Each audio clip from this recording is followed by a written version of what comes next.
17 वर्ष 2 महीने 23 दिन न्यायपालिका में सेवा किया हूं, तो जो पाया है मैंने, कास्ट को लेकर इस मुल्क में बहुत बड़ी समस्या है और इस देश के सबसे ताकतवर व्यक्ति कहे जाने वाले विश्व गुरु को भी अपनी जात इलेक्शन में बतानी पड़ती है। प्रधानमंत्री जी कहते हैं कि वो पिछड़े समाज से आते हैं। मैं उर्मिलेश साहब के उस बात का भी समर्थन करता हूं कि न्यूमेरिकल स्ट्रेंथ से क्या आपकी रिप्रेजेंटेशन या आपके समाज का एम्पावरमेंट होगा? शायद नहीं, क्योंकि शेड्यूल कास्ट कम्युनिटी की जो रिजर्वेशन है वो आफ्टर 26 जनवरी 1950 कंटिन्यूअसली मिल रही है और उसकी हड्डी आज तोड़ दी गई है। मुझे ये कहने में कोई गुरेज नहीं है कि जो समाज में जिस तरीके की असमानताएं लाने का प्रयास किया गया था, प्रयास को सुधार लाने के लिए किया गया था, जो ऐतिहासिक रूप से अन्याय और अत्याचार हो रखे थे, और एक रिजर्वेशन दिया गया उस गैपिंग्स को कम करने के लिए। लेकिन जो वर्तमान स्थिति चल रही है उससे आप नीचे ही नहीं, आप जमीन के नीचे दबाए जा रहे हैं। तमाम तरह की प्रणालियां निकल चुकी हैं इस मुल्क में, bulldozer, half encounter, full encounter. हम लोगों ने स्टेट किलिंग्स पढ़ा था, लेकिन अब हम लोग एनकाउंटर व्यक्ति को ले जाता है ऑन वीडियो और व्यक्ति को ले आ रहा है ऑन वीडियो। हम लोग किस लोकतंत्र में हैं, ये हमें और आपको मिलकर सोचना होगा। क्योंकि कास्ट इस मुल्क का एक ऐतिहासिक नहीं, वर्तमान सच है और भविष्य का भी सत्य ही होगा।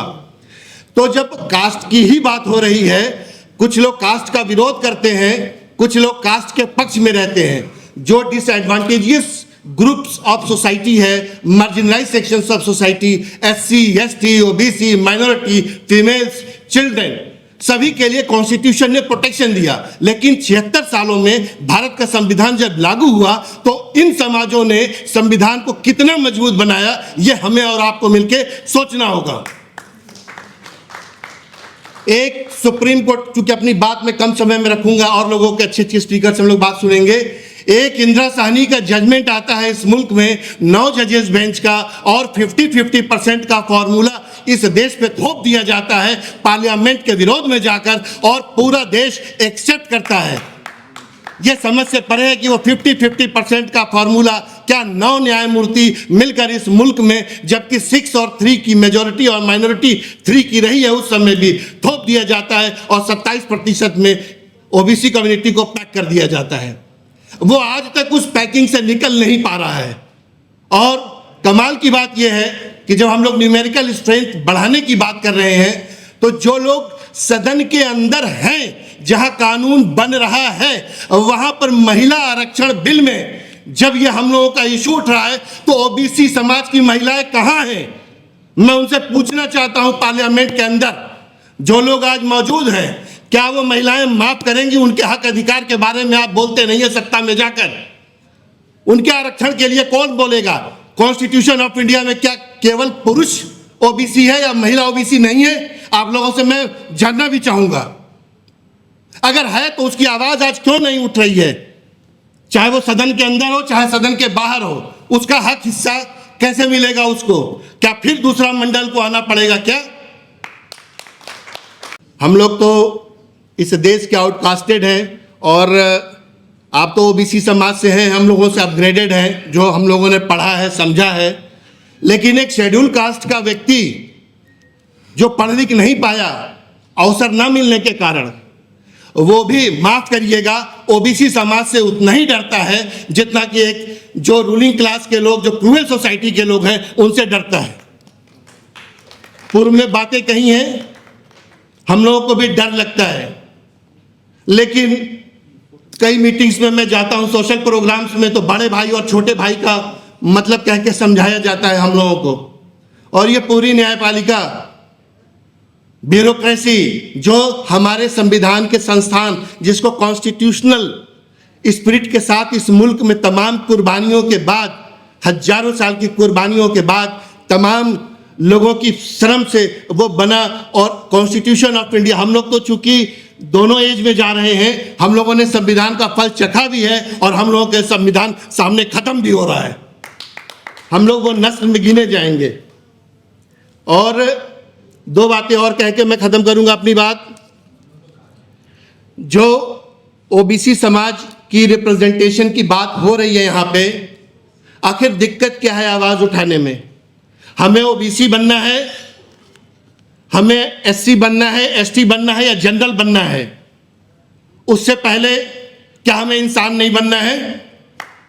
हम लोगों ने तय कर लिया है कि उस पॉकेट से बाहर नहीं निकलेंगे।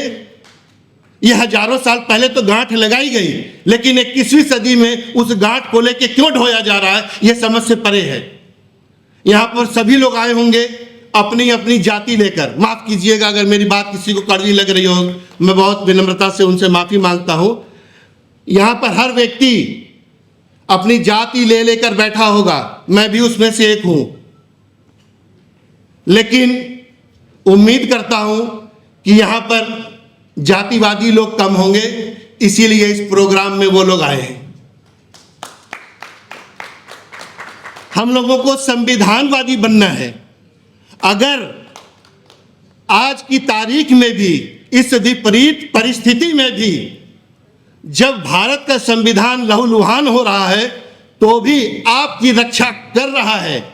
आज की तारीख में भी वो आपकी रक्षा कर रहा है, लेकिन आप उसके साथ वफादारी नहीं कर रहे हैं। जो भी कॉन्स्टिट्यूशनल पोस्ट पे हो, चाहे वो रिजर्वेशन का बेनिफिट लिए हो, from political side, from bureaucratic side, from any sphere of society, उन लोगों ने संविधान को एम्पावर नहीं किया। नतीजा ये है कि उन लोगों ने अपने जातियों को मजबूत कर दिया पॉलिटिकल सिनेरियो में, न्यूमेरिकल स्ट्रेंथ, डेमोक्रेटिक सेटअप में, और संविधान को कमजोर कर दिया। और वही हमले जो काउंटर रिवॉल्यूशन इस मुल्क में 26 जनवरी 1950 को हुआ, आज 2026-27 में आते आते लड़खड़ा जा रहा है। और जो हमारे मंच के सामने बैठे हुए हैं, आप सभी लोगों को सादर जय भीम, जय भारत, जय संविधान, जय फूले, जय लोकतंत्र।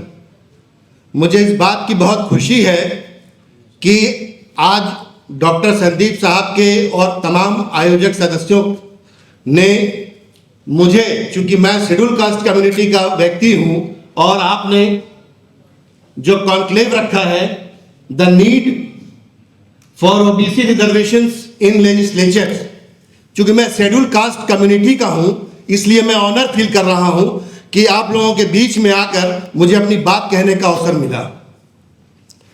चूंकि समय कम है, मैं अपनी कम शब्दों में बात रखूंगा। बहुत अच्छी अच्छी बातें कही गई, उर्मिले सर बताए, सर लोगों ने बताया, मैडम ने बहुत अच्छी बात की, और बैकबोन की भी बात की, जिसकी कमी पड़ रही है इस समय।